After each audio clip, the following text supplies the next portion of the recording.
오늘 우리에게 주신 하나님의 귀한 말씀은 민수기 16장 말씀입니다. 민수기 16장 46절부터 48절까지의 말씀을 우리가 함께 읽도록 하겠습니다.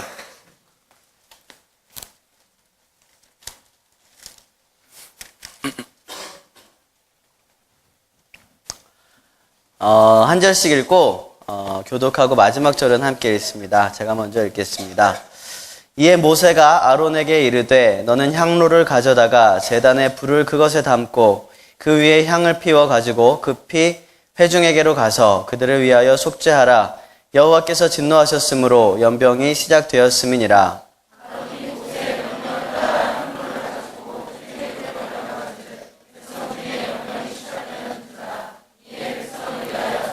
함께 읽습니다. 죽은 자와 산 자 사이에 섰을 때에 연병이 그치니라. 아멘. 하나님께서 이스라엘 백성들을 출애굽시키셨습니다. 애굽에서 나오게 하셔서 가나안 땅으로 인도하시는 여정 중에서 오늘 이야기는 있었던 이야기입니다. 레위 자손 중에서 고라라고 하는 사람이 있었습니다. 고라. 그리고 모세도 레위 지파였습니다. 모세가 어디 지파였습니까? 모세가 어디 지파였습니까? 네, 레위 지파였습니다. 고라는 어디 지파였습니까? 레위 지파였습니다. 하나님께서는 레위 지파를 특별히 사용을 하셨어요.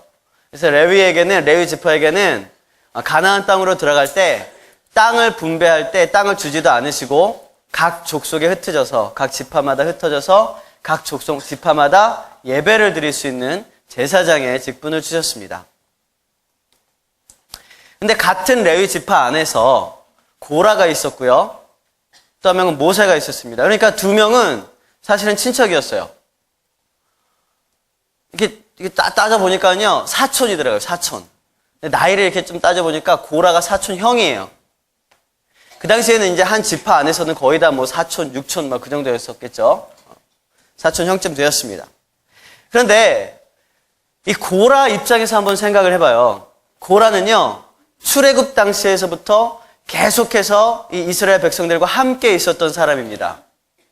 그런데 이 모세라는 사람은 초반 40년 후에 나중에 80세나 되었을 때에 이스라엘 백성들에게 나타난 사람이었어요. 그 전에도 가끔씩 이렇게 보였지만 결국 지도자가 되었던 때는 언제냐면 80세나 되었을 때였습니다.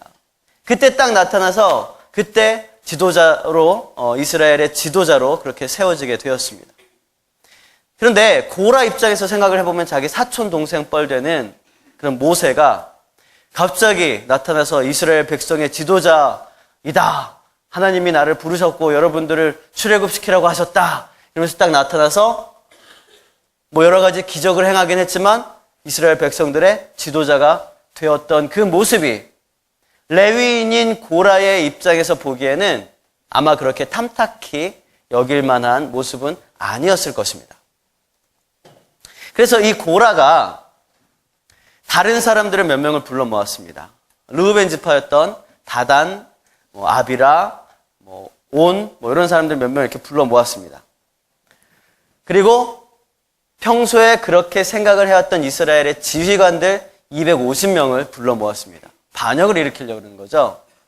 당을 짓고 반역을 일으키려고 딱 불러 모았습니다. 그러고 모세에게 가서 이렇게 얘기합니다.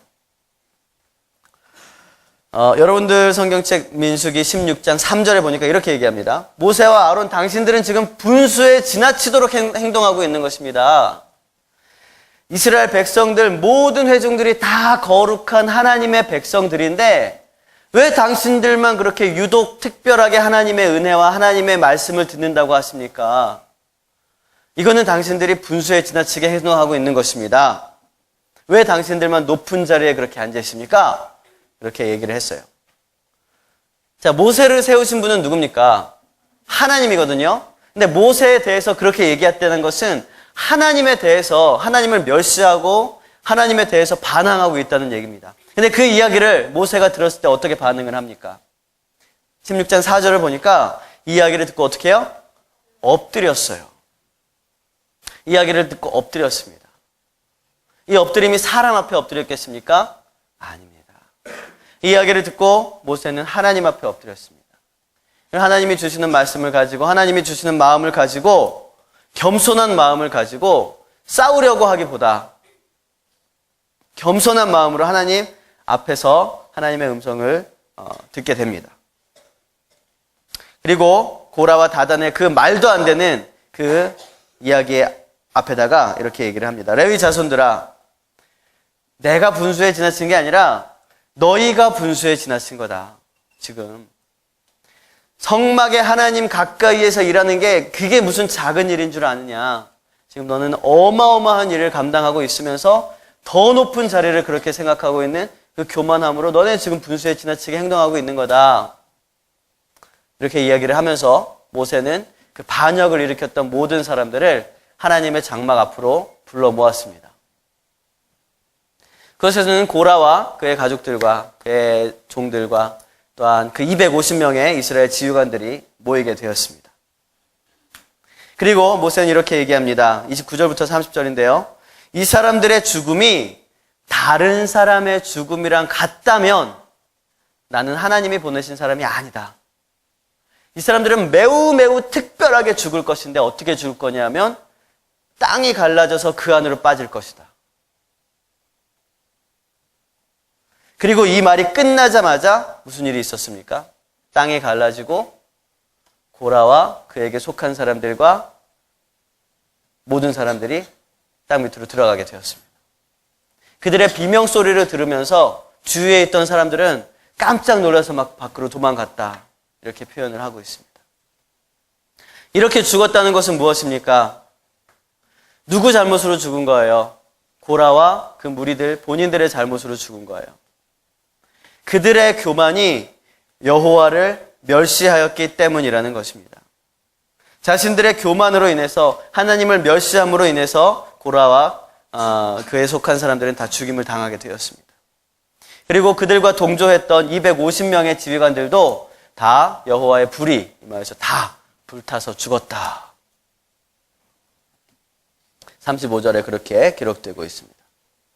자, 이렇게 수백 명이나 되는 사람들이 눈앞에서 막 땅으로 꺼지고 불에 타 죽고 이런 모습들을 이스라엘 백성들은 눈앞에서 보고 있었어요. 처음부터 끝까지 다 보고 있었습니다. 그래서 그들은 너무나도 두려움이 가득했어요. 너무나도 마음속에 무섭게 되었습니다. 왜요? 왜 그랬을까요? 그들 안에도 행여 조그마한 죄악들이 있었기 때문입니다. 그리고 그 죄악 때문에 나도 저런 벌을 받을까봐, 나도 저런 죽음에 빠지게 될까봐 그들은 너무너무나도 두렵게 되었습니다. 그런데 이상한 것은요, 그 두려움이 모세와 아론을 향한 분노로 돌아갔다는 것입니다. 이게 참 이상해요. 근데 실제로 그렇게 되었습니다. 이스라엘 백성들은요, 온 회중들이 모세와 아론을 일컬어서 그렇게 얘기합니다. 당신들이 죽였다고. 당신들이 거룩한 하나님의 백성, 여호와의 백성을 죽였다고 이야기를 합니다. 이거 누가 죽인 거예요? 모세와 아론이 죽인 게 아닙니다. 본인들이 하나님을 멸시하고 여호와의 이름을 멸시하고 교만해서 그렇게 해서 본인들이 하나님의 징계를 받아 죽은 것인데, 이걸 모세와 아론 당신들이 죽인 것입니다. 이렇게 얘기를 하면서 그들에게 분노를 표하기 시작했습니다. 그러자 하나님께서 모세에게 말씀하셨습니다. 45절인데요. 우리 45절 우리 한 목소리로 한번 읽어봅시다. 하나님이 모세에게 말씀하신 겁니다. 시작.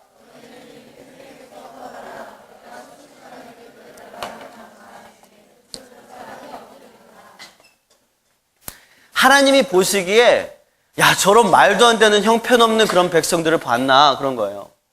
아니, 자기 잘못으로 죽은 그 사람들의 탓으로 돌리는 게 아니라 그것을 인도하였던 지도자인 모세와 아론, 당신들이 죽였습니다. 이렇게 하고 있는 그 이스라엘 백성들, 정말 하나님께서 진노하셨던 것입니다. 그래서 모세와 아론에게 너네는 백성들에게서 물러가 있어라. 내가 얘네들을 한 번에 죽여버릴 거다. 이렇게 분노하셨습니다. 그리고 46절 마지막을 보니까 그때 벌써 이미 연병이 시작되었다라고 말하고 있어요. 연병이라는 것은요, 장티푸스입니다. 장티푸스인데, 근데 그 당시에 정말로 이스라엘 백성들 가운데 장티푸스가 확 돌았다라는 것이 아니라, 이 연병이라는 원어를 보면은요, 이 연병이라고 이렇게 표현되어 있는 히브리 단어가 있는 게 아니라 재앙이라고 표현되어 있습니다. 재앙이라는 단어를 쓰고 있어요. 그러니까 이스라엘 백성 끄트마리서부터 벌써 재앙이 시작되었다. 그런데 그 재앙이 병이었는데 팍팍팍 죽는 병이었는데 그 전염성이 굉장히 빠른 병이었다. 이렇게 표현을 한 거예요. 근데 이게 우리나라 말로 들어오면서 이 당시에 성경이 번역될 때 전염성이 굉장히 빠른 병은 장티푸스였습니다. 그래서 연병이라고 기록을 해놓은 거예요. 어감이 좀 좋진 않죠. 그렇지만 이게 실제로 있는 국어사전에 있는 병입니다. 장티푸스. 온역이라고 그러죠. 온역. 열병. 온역. 근데 아무튼 49절에 보니까 49절에 보니까 순식간에 몇 명이 죽었어요? 14,700명이 순식간에 훅 죽어버렸더니 얼마나 전염성이 빠른지. 그러니까 장티푸스는 아닐 거예요. 그것보다 더 빠른 질병이었던 것 같아요. 굉장히 빠른 전염병으로 확 죽어가고 있었는데 그때 하나님의 재앙이 14,700명으로 딱 멈추게 된 이유가 있습니다. 더 퍼지지 않고 딱 멈추게 되었어요. 그 이유가 바로 오늘 본문 말씀이에요. 아론이 모세의 명령을 따라서 제단 불을 담은 향로를 가지고 죽은 자와 산 자 사이에 딱 섰을 때에 병이 그쳤다. 재앙이 멈추었다. 라고 말씀하고 있습니다. 여러분, 이것이 중보기도입니다. 이게 중보기도예요. 죽은 자와 산 자 사이에 전염되어 가고 있는 재앙을 멈추게 하는 것. 그것이 중보기도인데요. 아론은 이스라엘 백성들 전체를 위한 중보기도를 했는데요. 그 방법이 이것이었습니다. 제단 불을 담은 향로를 가지고 산자와 죽은 자 사이에, 그러니까 재앙이 막 밀려오는 그 마지노선 여기에 딱 섰다는 것입니다. 그때 재앙은 여기서 딱 멈추어졌다는 거예요. 제단 불을 담은 향로를 가지고. 여러분, 여기서 우리는 중보기도가 무엇인가에 대해서 잠깐 오늘 보려고 합니다. 중보기도가 무엇입니까? 첫 번째로 중보기도는요, 결렬되어 있는 틈에 서는 것입니다. 하나님께서 우리를 중보기도자의 자리로 부르실 때 반드시 하나님께서는요, 하나님과 이 세상 사이에 결렬된 틈을 보이게 하십니다. 저 사람 저렇게 하면 안 되는데, 나라가 이렇게 돌아가면 안 되는데, 지구 반대편에서 돌아가고 있는 저 정치적인 저런 모든 문제들, 전쟁들, 사람의 욕심들, 저거 저러면 안 되는데, 하나님 기뻐하시지 않는 건데, 가까이에서는 우리 부모님 이렇게 하면 하나님 기뻐하시지 않는데, 내 친구들 이렇게 하면 안 되는데. 중보기도라는 것은요, 그 틈을 메우는 것입니다.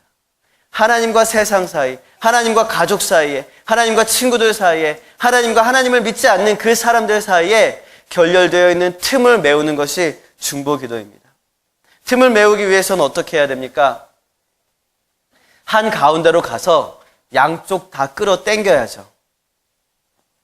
본드처럼 양쪽 다 끌어당겨서 딱 갖다 붙여야죠. 이게 중보기도자예요. 우리가 세상과 하나님 사이에 결렬된 틈에 딱 설 때에 하나님께서는요, 우리를 통해 세상의 죄악을 용서해 주시고, 세상은 우리를 통해 하나님의 사랑을 보고 하나님께로 돌아올 수 있게 되는 것입니다. 이게 중보기도자입니다. 여러분, 누군가를 볼 때에 그들의 죄가 보이십니까? 저러면 안 되는데, 그들의 잘못된 하나님 앞에 기뻐하시지 않는 그런 모습들이 보이십니까? 그것이 바로 중보기도의 사명이 주어졌다는 것입니다. 그 틈 한가운데로 나아가서 서시길 바랍니다.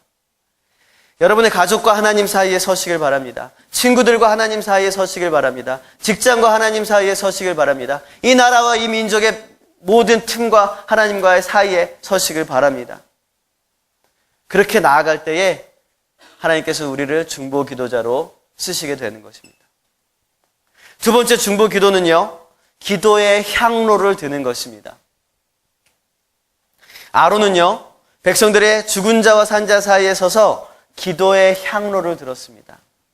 레위기 16장에 보시면요, 오늘은 민수기 16장을 보고 있는데요, 레위기 16장에 보시면요, 향로의 연기가 지성소에 들어갈 때 대제사장이 지성소로 들어갈 때에 향로의 연기가 이렇게 쭉 연기가 막 이렇게 뭐라 그러죠?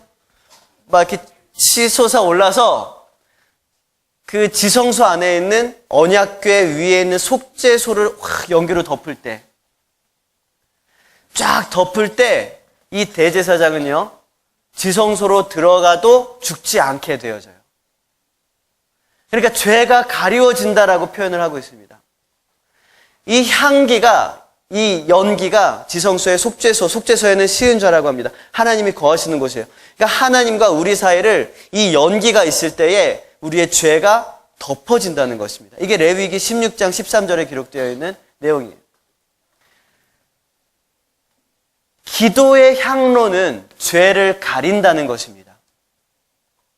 기도가 죄를 가릴 수 있는 이유가 무엇일까요? 모든 기도에는 공통점이 있어요. 모든 기도에는 공통점이 있습니다. 기도 마지막에 누구의 이름으로 기도합니까? 예수님의 이름으로 기도합니다.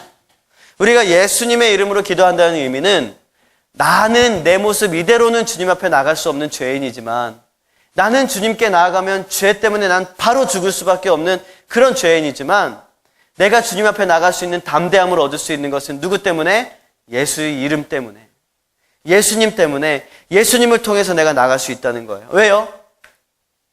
내가 나가면 죄 때문에 죽임을 당하지만 예수님이 나의 죄를 다 십자가상에서 사하여 주셨기 때문에 내가 주님 앞에 나아갈 수 있게 되는 것입니다. 그래서 오늘도 우리는 하나님 앞에서 주님의 자녀로 예수님의 이름으로 기도할 수 있는 것입니다. 하나님께서 우리의 죄를 사해 주신 것은 물론이거니와 우리를 자녀 삼아 주셨어요. 죄를 사해 주신다는 것과 자녀 삼아 주신다는 것은 별개의 문제예요. 우리가 누군가를 용서해 준다고 그 양자로 드리는 거 아니잖아요. 용서해 주는 거랑 자녀 삼아 주시는 거랑은요, 어마어마한 은혜의 차이가 있습니다. 죄를 사하여 주시는 것만으로도 큰 은혜지만 자녀 삼아 주신다는 것은요, 어마어마한 은혜입니다. 우리는 하나님으로부터 자녀 삼은, 양자 삼음을 받았기 때문에 우리는 그래서 하나님 앞에 기도할 수 있는 거예요. 하나님 앞에 예수님의 이름으로 담대히 나갈 수 있는 거예요. 이 기도의 향료는요, 우리의 죄를 덮을 수 있습니다. 반대로 얘기하면 우리가 죄를 사하는 방법, 우리가 죄를 덮을 수 있는 방법은 예수 그리스도의 이름으로 기도하는 것밖에 없다는 거예요. 하나님 앞에 예수님의 이름으로 죄를 회개하는 기도, 용서를 구하는 기도, 예수님의 보혈에 의지하는 기도를 할 때에 우리는 죄를 용서받게 됩니다. 그것은 다른 사람을 위한 중보 기도도 마찬가지예요. 여러분 중보 기도 많이 하시죠? 가족을 위한 중보 기도, 친구를 위한 중보 기도, 학교를 위한 중보 기도, 나라 민족을 위한 중보 기도, 우리 젊은이 교회를 위한 중보 기도들도 여러분 많이 하시죠? 하시잖아요. 그런데 가장 우선되어야 할 부분은 그 사람의 죄를 용서해달라고 기도를 해야 합니다. 그게 중보기도예요. 다른 기도 제목, 건강을 위해서, 재정을 위해서, 그들의 어떤 진로를 위해서, 이것들은 둘째 문제입니다. 가장 중요한 것은 그 사람의 죄를 용서해달라고 먼저 기도하는 것입니다. 그게 중보기도의 핵심 포인트예요. 가장 중요한 부분입니다. 아까 우리가 찬양했듯이 누가 내게 부르짖어 저들을 구원케 할까?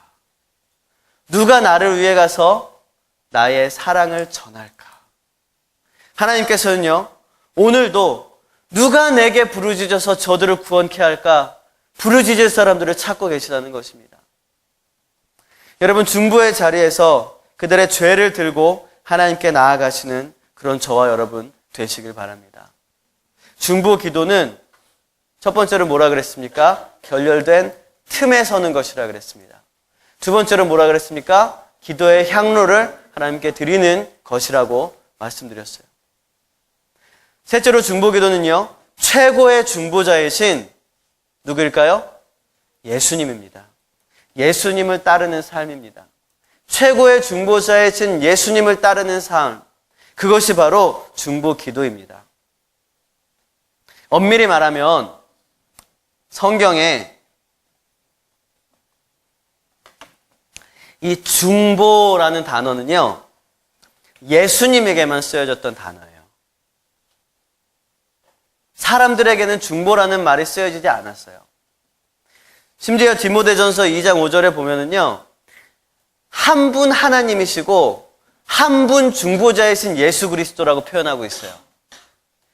그러니까 우리가 사실 이렇게 기도하고 우리가 다른 사람을 위해서 기도하는 이런 사역들은 중보 사역이 아니라 성경대로 하자면 디모데전서 2장 1절에 나오는 도고 사역입니다. 도고 사역. 다른 사람을 위해서 기도하는 것. 근데 우리가 일반적으로 우리가 중보라고 하는 그런 의미는요, 물론 도고와 같은 의미로 사용을 하고 큰 구분 없이 그렇게 사용을 하고 있긴 하지만 이 둘의 차이가 명확하긴 합니다. 그러니까 차이는 알고는 있지만 제가 뭐 이렇게 단어를 바꾸자 뭐 이런 얘기는 아니고요. 뜻은 알고 있어야 한다는 것입니다. 중보라는 것은요, 완전한 하나님이시기도 하고 완전한 사람이시기도 한 그 한 분 하나님, 예수님, 그분만이 우리를 중보하실 수 있습니다.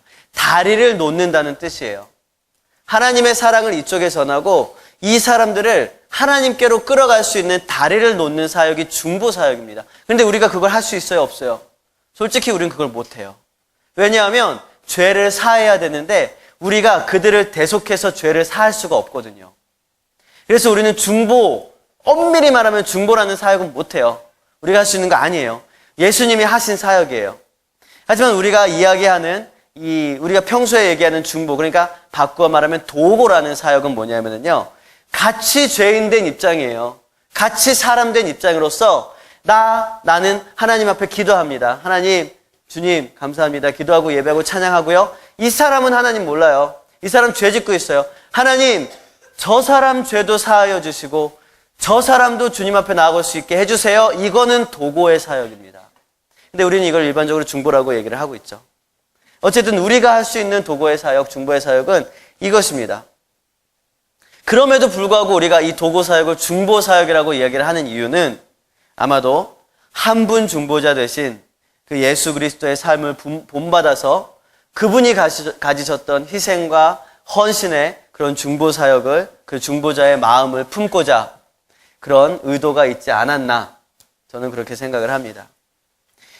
여러분, 중보 기도자는 최고이자 유일하신 중보자 예수님의 마음을 품고 예수님을 따르는 사람이어야 합니다. 자, 예수님의 어떠한 점을 따라야 하는 것일까요? 예수님을 따르는 삶입니다. 예수님의 어떤 점을 따르는 것입니까? 중보자로서의 예수님의 삶을 따르는 것은요, 첫 번째로 진심으로 그들을 사랑해야 합니다. 진심으로 그들을 사랑해야 돼요.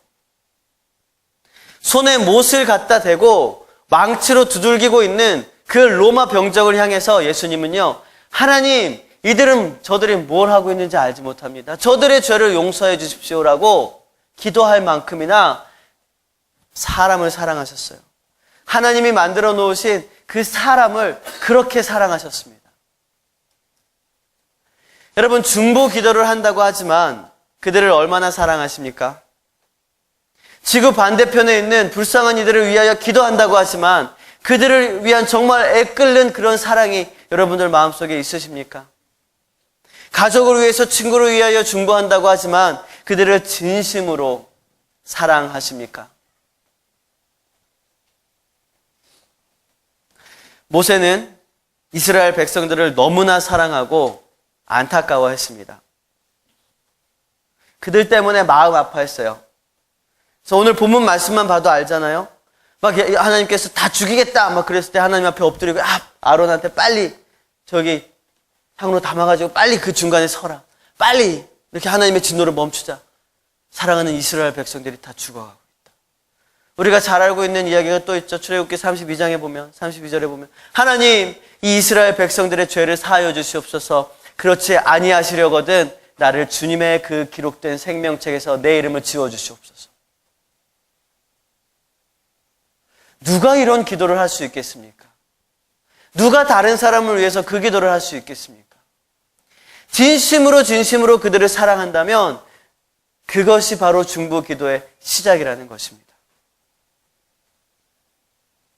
중보 기도는 사랑에 빠지면 정말 무의미한 기도입니다. 먼저 사랑하고 또 사랑하지 못하는 나의 모습을 회개하는 것이 중보 기도의 시작인 것입니다. 두 번째로 예수님을 따르는 중보자의 마음은 내가 먼저 그를 용서해야 한다는 것입니다. 내가 먼저 그를 용서해야 돼요. 나도 용서 못하고는 그게 이제 어떻게 저들을 용서해 주세요 그 기도가 나오겠습니까? 어떻게 진심으로 저들을 용서해 주세요 그 기도가 나오겠습니까? 사랑하면 당연히 용서하게 되지만 용서할 때에 그들을 사랑하는 마음이 일어나기도 합니다. 용서가 되어지지 않는다 해도 여러분 고백하십시오. 용서하고 사랑하도록. 내 사랑으로는 안 돼요. 내 마음은 안 돼요. 왜냐면 난 정말 밴댕이거든요. 소갈딱지 진짜 좁아서 나는 용서도 못하고 사랑도 못해요. 하나님의 사랑이 나에게 채워져야지만 나는 그를 사랑하고 용서할 수 있습니다.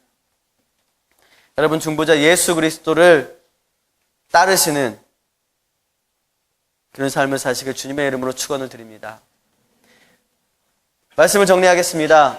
중보 기도란 세 가지 말씀드렸어요. 첫 번째는 하나님과 세상 사이에 결렬된 틈에 서는 것이라 말씀드렸습니다. 두 번째는 그곳에서 기도의 향로를 주님께 올려드리는 것이라고 말씀드렸어요. 세 번째는 중보자이신 예수 그리스도의 삶을 따르는 그런 사람이라고 말씀드렸습니다. 어떤 면을 따르는 것입니까? 예수 그리스도의 삶을 따르는 삶은 예수 그리스도가 하셨던 것처럼 그들을 위해 사랑하고 용서하는 그런 삶입니다. 내가 먼저 용서하고 사랑하지 않으면 우리는 중보기도 할 수가 없습니다.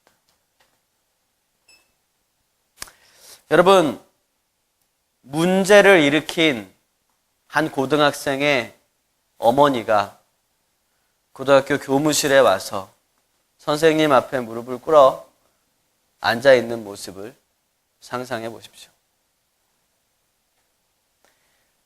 그 어머니에게는 아들을 사랑하는 마음과 그 아들의 용서를 바라는 마음이 가득할 것입니다. 이 아들이 용서받는다면 무릎 꿇는 것보다 더한 것이라도 할 수 있다는 것이 어머니의 마음일 것입니다. 이것이 중보 기도입니다.